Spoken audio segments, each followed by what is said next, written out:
for the Romy Prix in Season 14, and it's Curry on pole for Minor Fabness and Daniel Bogdasarov. Then it's Jacket Tiguanes, Leo in the 30, then Lala Chiclet, Gav Sanchez, Yuki Suo, and Pastor Malmado. Bravo starts 10th, and he's got Mahavira Jonathan for company, David Cameron alongside him, and then Sebastian Ocampo starts 13th, Salas Karen 14th, NF1 World 15th, and it's UK Ball, Enoch Huey, Theodore Schumacher, Marcus Nelson, the two winners of Bob and Neil Rice, and then it's Baby Venter. Weather has played a massive part in the last handful of races, but with Akari finally unfolding the championship leader with a new helmet all the way back home, I'm like, go on! And we go green for the Romy Prix. It was a very good start for the Pinnacle number 10 car. He's going to have Iron Fabulous for company as we go down into the first chicane. This is the track with the highest top speed. As we now barrel towards turn 1, 2, and indeed coming out of it 3. MS1 was been given a 5-second time penalty. Lots of chaos further back. Cable is facing the wrong direction. He's trying to reverse his car into the right direction now, making sure to stay out of the barriers. We are green again. Sebastian Ocampo in the number 76 car.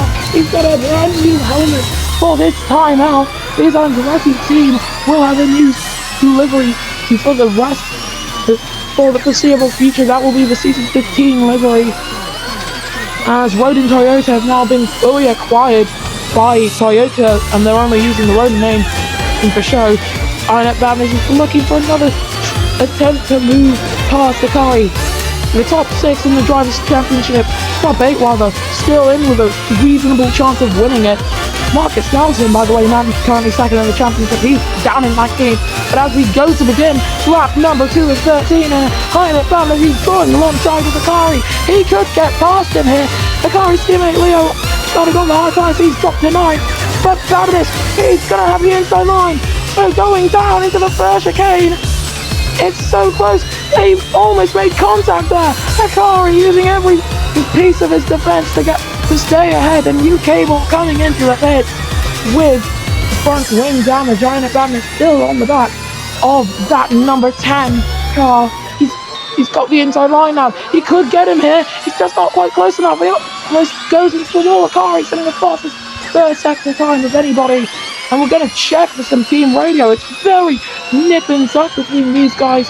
He's out in front with Daniel Bogdasarov just hanging in the balance, just waiting for these two to tangle. Because if they do, or rather when they do, they will be allowed to take the lead, as most things do.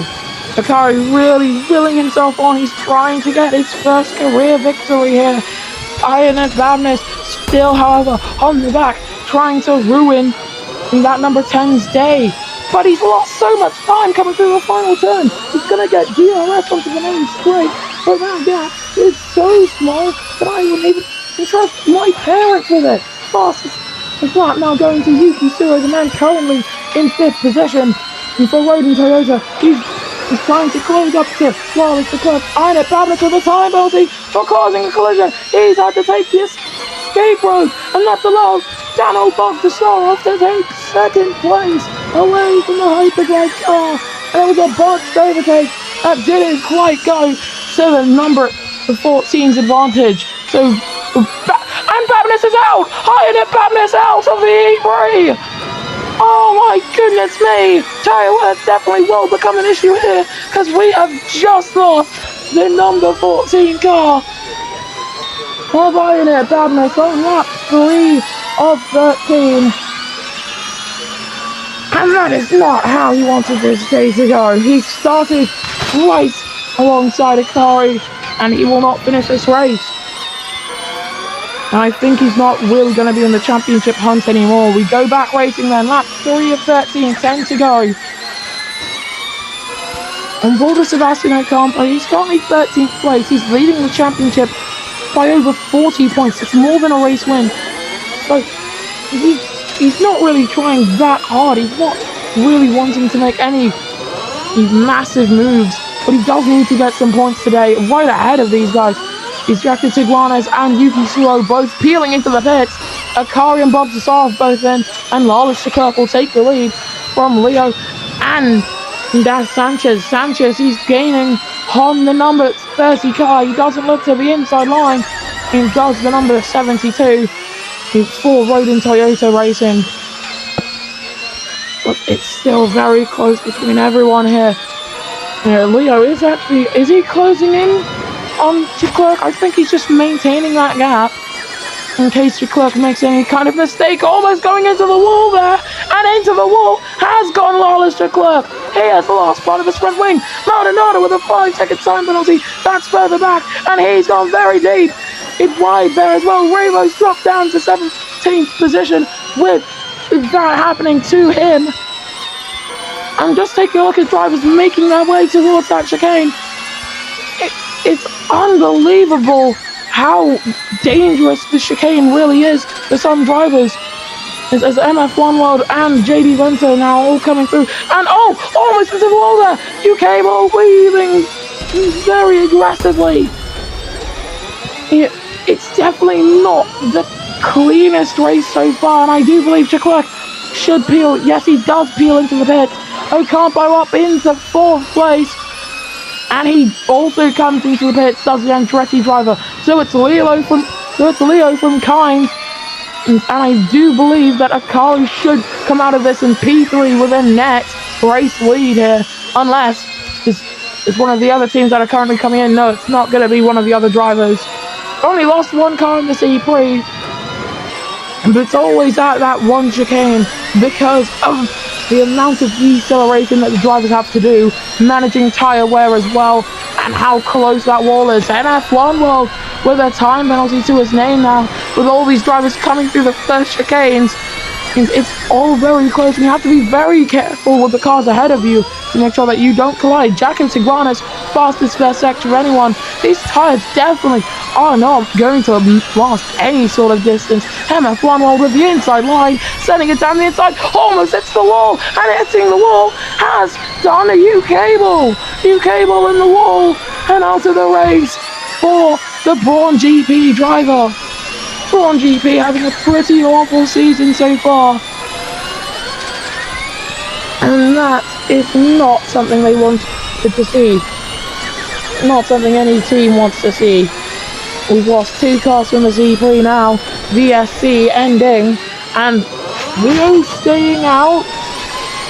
For the hard tire runners that are currently leading the pack, they could have come into the pits at the end of the lap. They chose not to. Interesting strategies at play, so we'll only know if it pays off once the checkered flag flies.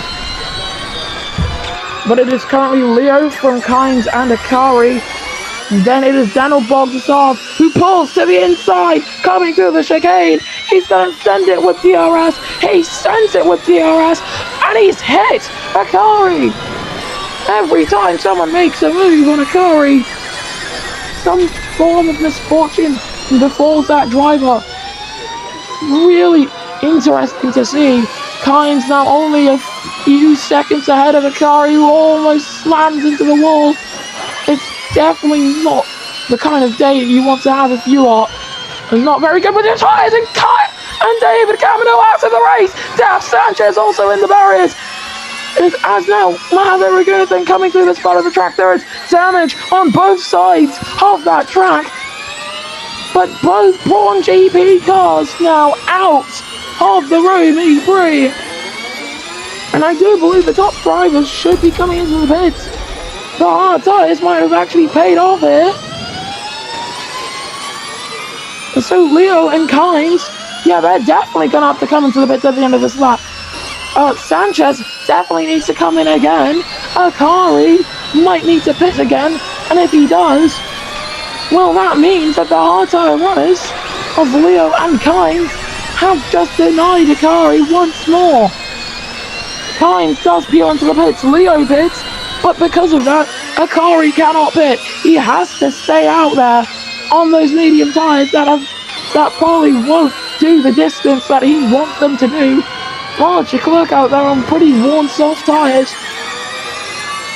And you can see Leo now currently watching the man currently in 3rd place. And Leo might actually be a good shout for the race win. He sends it into 11th place. Look at how Well, he's carving through the field. He's up into 10th. He's going to take a 9th and 8th at the same time. And he might even go for 6th here. He's got Raybo and JD Venter right ahead of him. They're currently going side by side into the chicane. Do they hit? And Raybo does collide with JD Venter. Lot of weaving from that car. And the number 7 currently running in 7th place. My oh my, 20 seconds, by the way, is the time it takes for a driver to come into the pits to change their tyres. Into 7th place goes Leo, and he is a man on a mission with those new soft compound tyres. He's probably going to have to stop again as the race leaders now coming through the final turn. They will probably pit this lap. Carlos Sainz currently down in 16th position.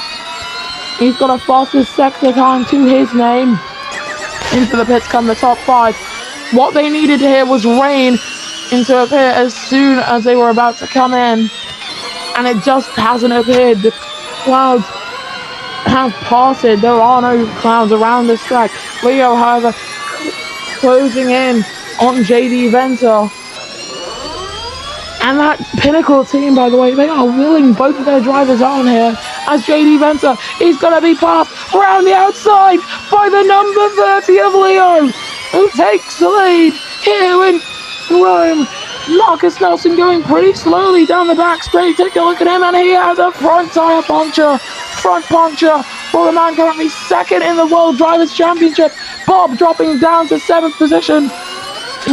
And does he have a puncture too? No, he's just really slow out there. This sky is very dark too, so there is actually still a chance of rain with 5 laps left to run. JD Venter out there with very worn medium and compound tyres.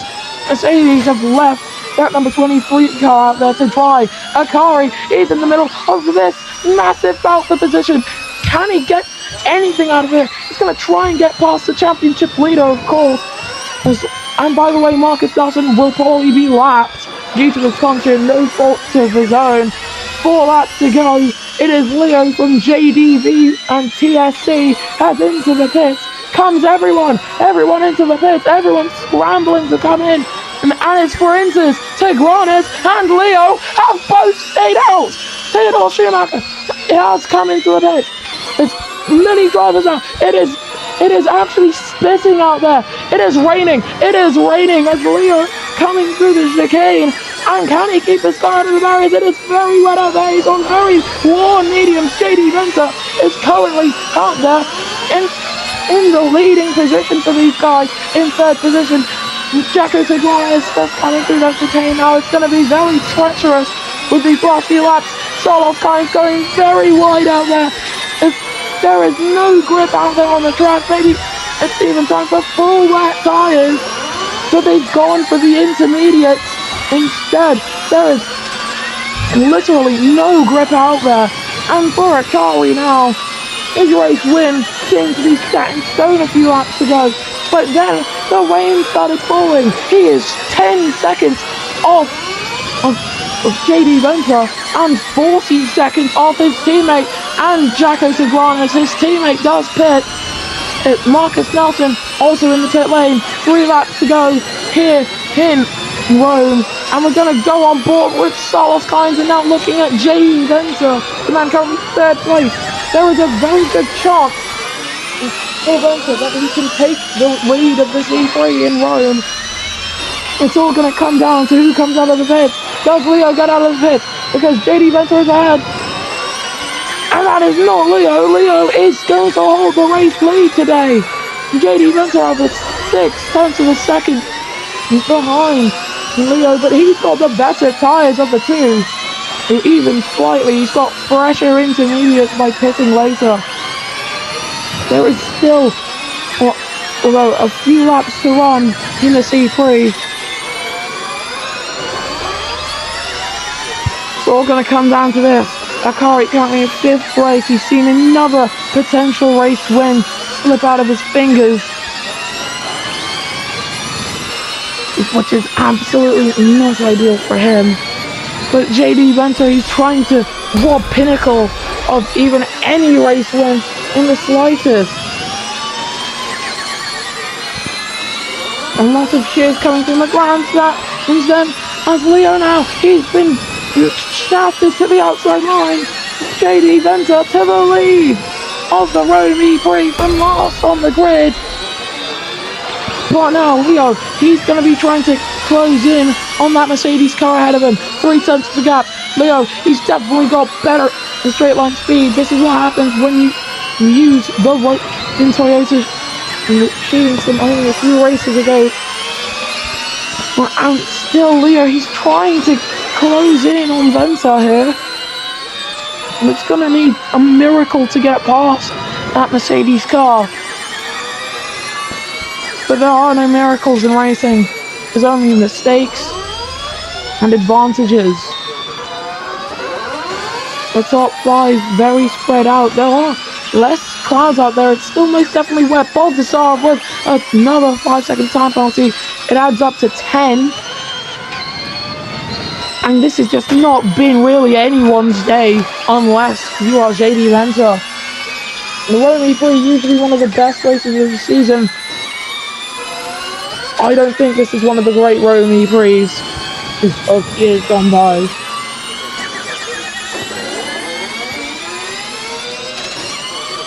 So it's JD Venter leading from Leo then. After we've gone from dry to wet conditions. We're on to the penultimate lap of the E3. And Spencer leading from Leo and then Kynes, and it's Yui and Akari the top 5. We've lost from the C3, both bronze and iron at badness. As we now look at Leo, who's 1.4 seconds off the back. And there's no real place for him to even think of closing in. This is Venter's race now. And gap 1.5 seconds. It's opening with every lap as well. The top guys all very spread apart from each other. There is no place for any of these guys to make an overtake. And that's partially a problem as well. In this championship, you usually see many overtakes in the dry. And the best drivers are able to make overtakes in the wet. But if you're able to just make one mistake, and then the guy behind you takes advantage of it, then you can't really fight back because of how wet it is. That's a partial problem of this championship. But we now go on to the final lap of the E3. It is JD Venter from Leo and Carlos Kynes. Mercedes Formula E team about to pull a real upset for both Pinnacle drivers. And you are watching South Africa stage a late championship comeback, quite possibly.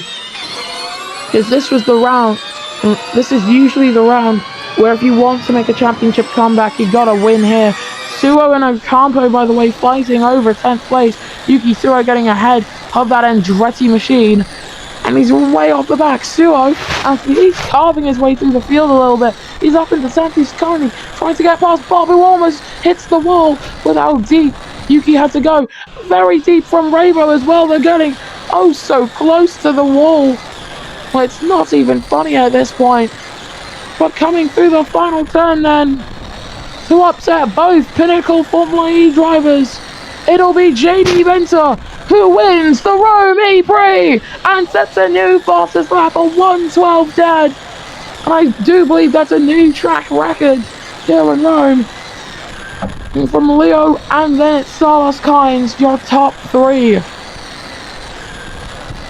Aggressive goes around. I just wanted to say that.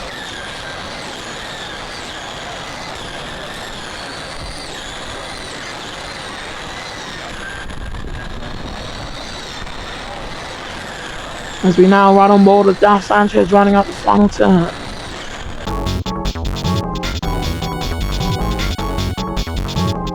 And this is the podium then. JD Venter coming home with a race win and fastest lap just at the end, with Leo in second and thinking he could have won the race. And then it's Carlos Kynes third, and Okui fourth, and Akari is fifth. Jackie Tigranes comes home with a 6th place finish. Theodos Schumacher is 7th, then it's Lawless Clerk in 8th. Bob is 9th, Yuki Shiro 10th, and the championship leader Sebastian Ocampo scores no points today. Milrez 12th, Cosmo Maldonado 13th, Mahavira Gunathan 14th, Ravo 15th, Dash Sanchez 16th, MF1 World 17th, Daniel Bogsarov 18th, and Marcus Nelson 19th, one lap down. Your non-finishes were the 2 Braun cars and Inet Babnett. In the driver's standings, JD Venter has been able to close in to 37 points away from the number 76 car. Enoch Huey up into 3rd place there with Marcus Nelson behind him. Then it's Carlos Kynes, UK Ball, Rado passing up Alnado and Inet Babnett. Sakari up into 10th place. With Valalis Clerk 11th, and it's Leo, MF1 World, Milrez, has Ben Camino, Taylor Schumacher, Bob, Dash Sanchez, Mahavir Ragunathan, Daniel Bogasarov, and Yuki Tsuo. In the constructors standings going into the next round of the championship, Mercedes Formula E team lead the way up 5 points ahead of DS Andretti. Then it's Jaguar, Hyperdrive Racing, Lamborghini Mako, the top 5. Then it's Pinnacle Formula E team, Red Bull, Braun Honda Grand Prix, Skoda Volkswagen, Renault Edams, and Roden Toyota. We'll see you guys next time in the Formula E Monaco Championship returns.